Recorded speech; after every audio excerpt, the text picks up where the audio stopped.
역대하 19장 1절입니다. 유다왕 여호사밧이 평안히 예루살렘에 돌아와서 그의 궁으로 들어가니라. 여호사밧이 어디로 갔다가 지금 어디로 돌아왔다는 얘기입니까? 북이스라엘 왕 아합과 더불어서 연합군을 형성해서 길르앗 라못을 빼앗기 위하여 아람 군대와 전쟁을 하게 되었는데, 그 전쟁 이후에 무사히 평안히 예루살렘으로 돌아오게 되었다라고 하는 말씀입니다.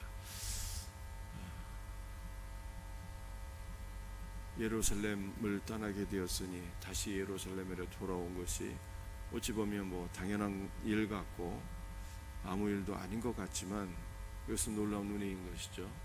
왜냐하면 같이 전쟁에 출전했던 아합은 죽어서 시신이 되어서 돌아오게 되었고, 여호사밧은 죽을 위기에 빠지게 되었지만 하나님의 은혜로 무사히 돌아오게 되었으니 이것이 어찌 은혜가 아니겠습니까? 우리는 일상적인 것, 날마다 우리가 출근하고 퇴근하고 자고 깨고 일어나는 모든 일들을 당연한 것으로 여기지 말고 하나님의 은혜로 여겨야 되는 것입니다. 출근했다가 돌아오는 것, 당연한 것 같지만 주님의 은혜인 거예요. 다시 돌아오지 못하는 사람들도 있는 것입니다. 밤에 자서 새벽에 깨어나고 우리 새벽기도에 참석하는 것이 아무 일도 아닌 것 같지만 밤새 안녕하지 못한 사람들도 있어요. 그러므로 우리는 출근하고 퇴근하고 자고 일어나고 모든 일상적인 일들을 하나님의 은혜로 여기고 늘 범사에 감사할 수 있는 성도들이 되시기를 주의 이름으로 축복합니다. 여호사밧이 예루살렘으로 돌아오게 되었을 때 선견자는 선지자를 다른 말로 선견자라고 했어요. 선견자 예후가 나가서 여호사밧 왕을 맞이하게 되었습니다. 그런데 이 선견자 예후는 누구의 아들입니까? 하나니의 아들이었어요. 그런데 역대하 16장 말씀을 보게 되면 하나니도, 예후의 아버지 하나니도 역시 선견자, 즉 선지자였습니다. 그런데 이 하나니는 아사왕이 전쟁에 나갔다가 돌아오게 될 때 그를 몹시 책망하게 되었어요. 무엇 때문에 아사왕을 책망하게 되었습니까? 이 말씀을 한번 읽어보겠습니다.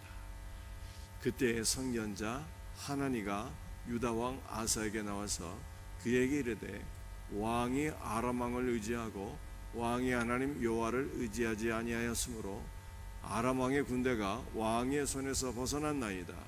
이 일은 왕이 망령되게 행하였은즉 이후부터는 왕에게 전쟁이 있으리다 하며 아사가 노하여 선견자를 옥에 가두었으니. 여러분들, 이 내용이 무슨 내용일까요? 북이스라엘 왕 바하사라고 하는 사람이 남유다를 침략하게 되었는데, 이때 아사왕이 여호와 하나님을 의지하고 담대한 마음으로 이 국난을 헤쳐나갔어야 되는데 그렇게 하지를 못하고 아람 왕을 의지하고 아람 군대의 손을 빌려서 전쟁의 상황을 극복하게 되었다는 것입니다. 이러한 일로 인해서 선견자 하나니가 아사왕을 책망하게 됐는데, 이 일은 왕이 망령되게 행하였다. 하나님을 의지하지 아니하고 아람 군대를 의지한 것은 왕이 심히 불신앙적인 일을 행한 것이다. 이렇게 책망을 하게 되었어요. 왕을 두려워하지 않고 담대히 책망한 것이죠. 그런데 그 결과가 어떻게 되었을까요? 선견자가 왕을 책망하니까 아사가 진노하고 그 선견자 하나니를 감옥에 가두게 되었습니다. 이 선견자 하나니의 아들이 바로 예후예요. 그런데 예후도 여호사밧을 책망하거든요.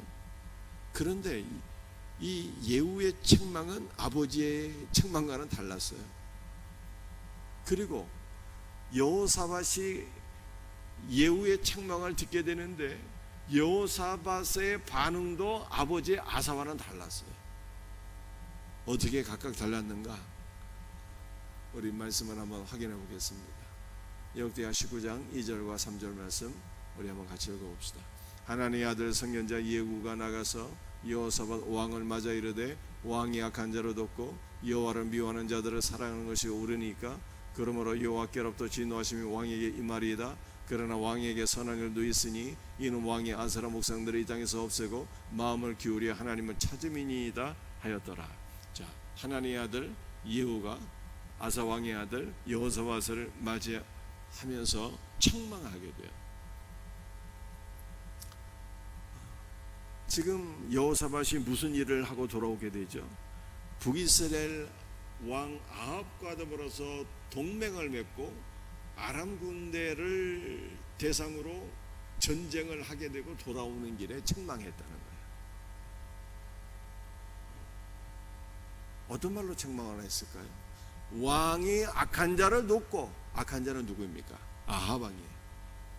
여호와를 미워하는 자들을 사랑하는 것이 옳은 일입니까? 여호와를 미워하는 자들이 누구입니까? 아합과 이세벨이에요. 이러한 자들을 왕이 사랑하는 것이 옳은 일입니까? 이렇게 책망한 거예요. 여러분들, 우리가 하나님을 사랑하지 않습니까? 하나님을 사랑하는 자들은요, 어떤 일들을 하게 될까요? 하나님께서 미워하시는 일들을 함께 미워합니다. 하나님께서 미워하시는 일이 뭘까요? 우상숭배. 하나님 미워하시는 거예요. 같이 미워하게 되는 것입니다. 여러분들, 하나님을 진심으로 사랑하는 자들은요, 하나님께서 기뻐하시는 일을 기쁨으로 행하게 되는 것입니다. 하나님께서 무엇을 기뻐하시고 사랑하실까요? 우리 하나님 아버지는 예수님을 사랑하고 예수님을 기뻐하고 주 예수 그리스도를 증거해서 영혼을 구원하는 일을 가장 크게 기뻐하는 거예요. 그러므로 하나님을 사랑하는 자들은요, 하나님께서 기뻐하는 걸 함께 기뻐하고 하나님께서 미워하는 걸 함께 미워해야 되는 거예요. 그 여호사밧이 그렇게 하지 못했다는 거예요. 왕이 여호와를 미워하는 자들을 사랑하는 것이 옳은 일입니까? 이렇게 책망하게 되었어요. 그런데 여호사밧의 책망은요, 아버지 하나님의 책망과는 달랐어요. 어떤 것이 달랐을까요? 예후는 여호사밧을 책망했지만 여호사밧을 칭찬도 했어요. 칭찬했어요. 뭐라고 칭찬했습니까? 왕에게 선한 일도 있으니 이는 왕이 아세라 목상들을 이 땅에서 없애고 마음을 기울여 하나님을 찾음이니이다. 여호사밧 왕이 우상 숭배를 남유다에서 척결한 것을 칭찬했어요. 여러분들, 우리는 이 예후의 대화법을 배워야 됩니다. 책망만 하지 말고 뭐를 해야 된다? 칭찬도 해야 되는 거예요. 칭찬도. 여러분들, 아사 왕에게도 칭찬할 거리가 있었을까요? 없었을까요? 아사 왕도요, 한때는 전심으로 하나님을 찾고 의지하고 우상을 없앤 그런 사람들이어서 말년의 신앙이 타락한 것이지. 그 하나님도 아사를 책망하고 함께 칭찬했으면 좋았을 뻔했는데 하나님은 책망만 했고 예후는요, 책망과 칭찬을 함께 했다. 여호사밧의 반응도 달랐어요. 여호사밧은요, 예후를 향해서 진노하며 그를 오게 가두지 않았습니다. 그의 말을 달게 들었어요. 복 있는 영혼이죠. 여러분들, 시편 141편 5절이 이렇게 말씀하고 있습니다. 의인이 나를 칠지라도 은혜로 여기며 책망할지라도 머리에 기름같이 여기라. 여러분, 어떤 분들은 목회자가 말씀을 증거하는데 저 목사가 나를 미워해서 나를 친다, 책망한다, 이렇게 생각하시는 분들이 있거든요. 물론 우리에게는 그런 분들이 없지만, 그런데 목사가 어찌 한 명을 지목해서 책망하고 칠 수 있겠습니까? 그러나 그렇게 생각이 들지라도, 저 목사가 나를 친다, 책망한다 이렇게 생각할지라도 그걸 어떻게 여기라는 거예요? 지금 은혜로 여기라는 거예요. 은혜로. 목사의 책망을 통해서 죄를 깨닫게 되었으면 이것을 은혜로 여기라는 거예요. 책망할지라도 머리에 기름 부어주시는 성령의 은혜로 여기라는 거예요. 이것이 진실로 복 있는 자이다 라고 성경에 말씀하고 있는 것입니다. 예후의 책망을 여호사밧은 달게 들었어요. 그의 영혼이 회복되고 복되게 되었어요. 역대하 19장 4절 말씀, 여호사밧이 예루살렘에 살더니 다시 나가서 부엘세바에서부터 에브라임 산지까지 두루다니며 그들을 그들의 조상들의 하나님 여호와께로 돌아오게 하고. 여호사밧이 예후의 책망을 듣고 정신을 차리게 되었다는 거예요. 왕이 예루살렘에 사는 것은 마땅한 일이겠지만 이것은 다시 허튼 짓 하지 않았다 이 뜻이에요. 다시 사마리아로 나아가고 불의한 아합을 만나고 하나님께서 가증히 여기시는 자들과 함께 만찬을 즐기고 엉뚱한 일 이런 거 하지 않았다는 거예요. 예루살렘에 거하며 하나님을 섬기며 예루살렘에 거하며 왕에게 주어진 직무를 신실하게 잘 감당했다 이런 뜻입니다. 다시 나가서 부엘세바에서부터 에브라임 산지까지. 여러분들 부엘세바는 남유다의 최남단을 가리키는 것이고요, 에브라임 산지는 남유다의 최북단을 가리키는 거예요. 그러니까 남유다 왕국을 북에서 남까지 두루두루 다니면서 무슨 일을 했다고요? 그들의 조상의 하나님 여호와께로 돌아오게 했다라고 말씀하고 있어요. 여러분들 여호사밧의 통치에 있어서 우리가 찾아볼 수 있는 중요한 특징을 제가 이미 설명드렸습니다. 여호사밧은 어떻게 나라와 민족을 통치했습니까? 백성들이 자꾸만 우상숭배에 빠지니까 방백들을 보내고 백성들에게 레위 사람들 제사장들을 보내서 하나님의 말씀을 가르치는 일을 했잖아요. 그런데 이번에는 방백들과 레위 사람들 제사장들만 보내는 것이 아니라 본인이 직접 나가서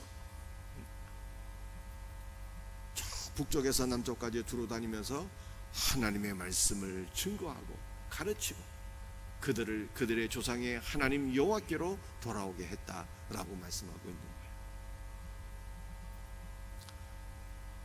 그런데 여러분들 이 말씀을 한번 잘 생각해 보세요. 그들의 조상의 하나님 여호와께로 돌아오게 했다는 것은 지금 남유다 백성들이 하나님을 떠났다는 얘기야, 안 떠났다는 얘기야? 하나님을 떠났다는 얘기, 다시 우상숭배에 빠지게 되었다는 것입니다. 그래서 여호사밧이 우상숭배에 빠진 남유다 백성들을 하나님께로 다시 돌아오게 했다는 거예요. 자, 그렇다면 남유다 백성들은요 왜 우상숭배에 빠진 것입니까?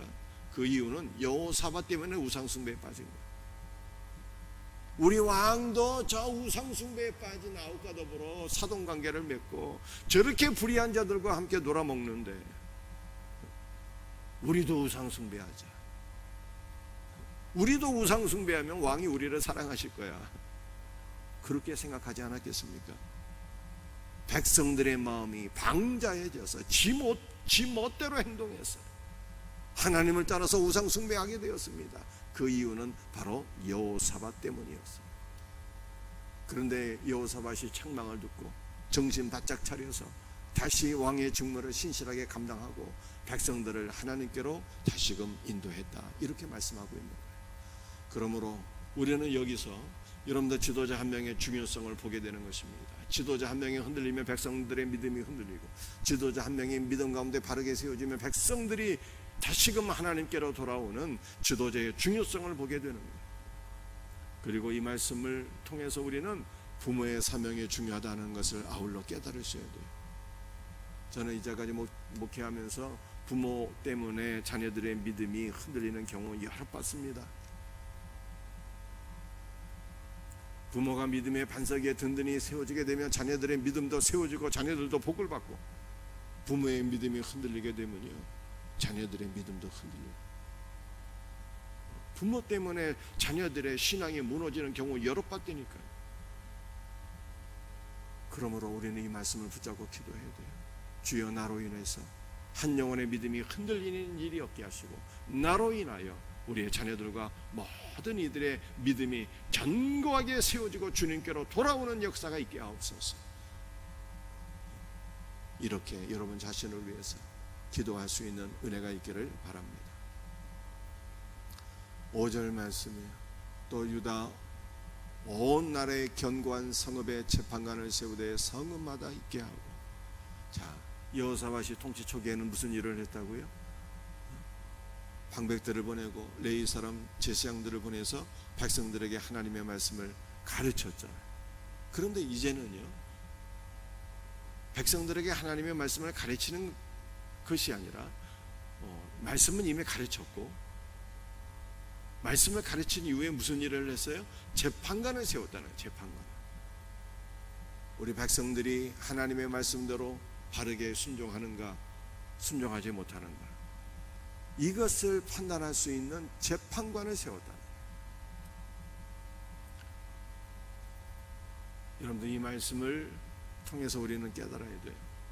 우리도 마지막 날에는 하나님의 최후의 심판대 앞에 설 날이 온다라고 하는 것을 깨달으셔야 돼요. 우리 하나님께서 우리 마음의 숨은 생각까지도 다 감찰하시잖아요. 우리의 안고 일어섬을 모르시는 것이 없어요. 우리의 순종과 불순종을 어찌 모르시겠어요? 우리는 하나님의 최후의 심판대 앞에 서서 다 심판을 받게 되는 거예요. 그런데 예수 믿는 성도들에게는요, 최후의 심판이 두려움이 아니라 우리의 소망인 것입니다. 소망이에요. 왜 소망일까요? 예수 그리스도 안에 있는 자들에게는 결단코 정죄함이 없기 때문입니다. 여러분들, 우리가 불순종한 것이 많이 있잖아요. 우리는 불순종한 것이 너무나도 많이 있어요. 그러나 우리의 불순종으로 인한 형벌은요, 우리 예수님께 다 받으셨어요. 그러므로 주 예수 그리스도를 믿는 자들에게는 결단코 정죄함이 없다고 사도 바울이 말씀한 것입니다. 여러분들, 우리에게는 최후의 심판이 있는데, 믿는 자들에게 최후의 심판은요, 상급을 주시는 심판인 거예요. 상급을 주시는 심판. 그래서 모세도 상 주시는 하나님을 바라보고 하나님의 백성들과 함께 고난 받는 것을 기쁨으로 여겼다, 이렇게 말씀하고 있지 않습니까? 여러분들, 우리는 최후의 심판에서 우리에게 상 주실 하나님을 바라보고 믿음의 경주를 달려야 되는 거예요. 이와 같은 은혜가 있기를 주의 이름으로 축복합니다. 마지막 말씀인데요, 이 마지막 말씀은 나라의 지도자를 위한 기도의 제목인 거예요. 이 말씀은 여호사밧이 재판관들을 백성들에게 보내서 그들이 말씀대로 순종하는가 못하는가를 판결하게 했다라고 말씀드렸잖아요. 그 재판관들을 보낼 때 여호사밧이 재판관들에게 명령하고 당부한 내용입니다. 우리는 이 말씀을 잘 깨닫고 이 말씀을 붙잡고 나라의 지도자들을 위해서 기도해야 되는 것입니다. 6절과 7절 함께 말씀을 같이 읽도록 합니다. 재판관들에게 이르되 너희가 재판하는 것이 사람을 위하여 할 것인지 여호와를 위하여 할 것인지를 잘 살펴라. 너희가 재판할 때 여호와께서 너희와 함께 하심이니라. 그런즉 너희는 여호와를 두려워하는 마음으로 삼가 행하라. 우리 하나님 여호와께서는 불의함도 없으시고 치우침도 없으시고 뇌물을 받는 일도 없으시니라 하니라. 아멘. 여호사밧이 재판관들에게 당부한 말씀이 여호와를 위하여 잘 살피라고 그랬어요. 무슨 뜻입니까? 여호와를 위하여, 나라와 민족을 위하여 너희가 재판할 그 송사에 관한 것을 잘 살피라는 거예요. 우리는 이 말씀을 붙잡고 나라의 지도자들을 위해서 기도해야 돼요. 나라의 정치 지도자들이 법안 하나하나를 위반하고 그것을 실행할 때 정말로 이것이 하나님을 위하여, 나라와 민족을 위하여 꼭 필요한 것인지 잘 살피고 법안을 위반하고 정책을 실행해야 된다라고 하는 것을 우리에게 보여주고 있는 것입니다. 저는 최근에 우리나라에서 위반되는 법률 내용들을 살펴보게 될 때 이것이 정말로 나라와 민족을 위한 것인지 심히 걱정돼요. 심히 걱정돼요. 자세히 설명할 시간은 없지만 예를 들어 설명하면 노란봉투법 같은 것이, 이것이 정말로 대한민국의 미래를 위하여 꼭 필요한 법안인지, 정치 지도자들이 잘 살피고 법안을 입안해야 되는데 그렇지 못한 것 같아서 심히 우려된다, 이 뜻입니다. 그러므로 우리는 나라의 정치 지도자들을 위해서 기도해야 돼요. 무엇이 나라와 백성들을 위해서 꼭 필요한 것인지 법안 하나하나를 잘 면밀히 살피고 법안을 입안하고 정책을 실행할 수 있도록, 이것을 위해서 우리는 지도자들을 위해서 기도해야 되는 것입니다. 여러분들, 우리는 나라의 지도자들을 위해서 또 어떠한 제목으로 기도해야 될까요? 너희가 재판할 때에 여호와께서 너희와 함께 하심이라. 여러분들, 이것은 한마디로 한 면에서는 재판관들을 위한 축복이면서도 한 면에서는 재판관들에게 주는 경고의 말씀입니다. 재판할 때 여호와께서 너희와 함께 하신다 그랬어요. 이것은 너희와 함께 하시는 하나님의 지혜를 받아서 재판하라는 거예요.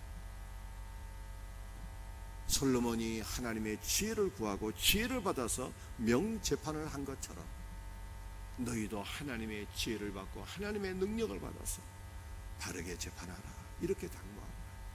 그리고 한 면에서 이것은 재판관들에게 주는 경고의 말씀이었어요. 너희가 재판할 때 여호와께서 너희와 함께 하시고 너희의 재판하는 모든 것을 감찰하신다. 그러므로 너희는 두려워하는 마음으로 재판하라. 뇌물을 받고 송사의 내용을 왜곡하지 말고 너희와 함께 하시는 하나님을 두려워하면서 하나님께서 나를 지켜보시고 감찰하신다고 하는 생각으로 모든 것을 공정하게 바르게 재판하라 말씀한 것입니다. 그러므로 우리도 나라의 지도자들을 위해서 이렇게 기도하셔야 돼요. 하나님께서 나라의 지도자들과 함께 하옵소서. 저들에게 지혜도 주시고 능력도 주셔서 하나님께서 맡겨주신 사명을 잘 감당하게 하옵소서, 이렇게 기도하십니다. 또한 저들이 하나님을 두려워하게 하옵소서. 뇌물을 받고 불의한 일을 행하지 말게 하시고 감찰하시는 하나님, 우리와 함께 하시는 하나님을 두려워하면서 공의롭게 나라와 민족을 이끌고 나가게 하소서, 이렇게 기도해야 되는 것입니다. 사랑하는 성도들이요, 오늘 새벽에는 여러분들 다른 것을 위해서 기도하기 전에 나라의 지도자들을 위해서 기도하세요. 하나님을 위하여, 나라와 백성들을 위하여 무엇이 꼭 필요한 것인지를 면밀하게 잘 살필 수 있는 지도자, 하나님의 지혜로 나라와 민족을 통치하는 지도자, 하나님을 두려워하는 지도자들 되게 하옵소서.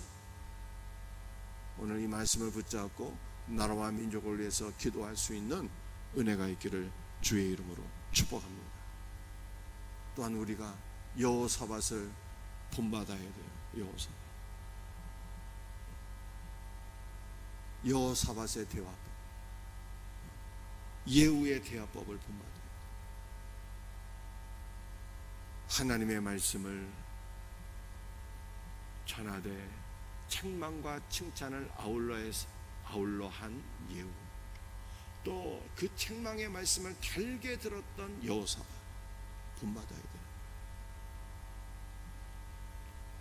또한 우리는 나로 인하여 한 영혼의 믿음이 흔들리는 것이 아니라 나로 인하여 한 영혼의 믿음이 굳건히 세워지게 하옵소서.